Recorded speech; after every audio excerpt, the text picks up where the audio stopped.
Program untuk pengentasan banjir di Singkil ini mengatasi solusinya gimana nih? Ini banjir Singkil ini kompleks. Penyebabnya banyak. Ada penyebab yang intrinsik, yaitu fakta bahwa kota Singkil pesisir tenggelam waktu gempa bumi yang diikuti tsunami. Tenggelamnya 2 meter. Jadi kota Singkil sekarang 2 meter lebih rendah dari kota Singkil sebelum tsunami. Yang kedua, kiriman air dari Gunung Loser di Kota Cane. Musim hujan di atas dengan tangkapan hutan yang berkurang langsung bergulir ke sungai.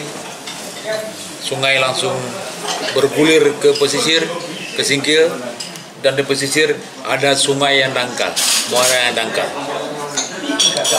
Jadi solusi yang sistemik, yang permanen sebenarnya hijrahlah dari kota Singkil ini. Tapi banyak orang tidak mau. Maka timbul alternatif sementara, yaitu dengan membuat tanggul sepanjang hampir 30 kilo dari atas ke bawah dan pengerukan sungai. Tapi itu sementara, saya yakin sementara.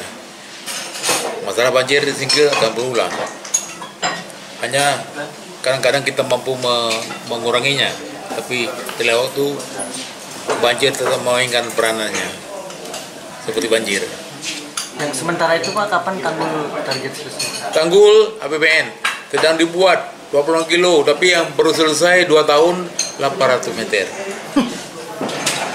Rencana saya ke depan akan membeli kapal keruk untuk standby di Singkil, bisa ngeruk muara sungai yang dangkal. Tapi itu kan berbentuk obat itu.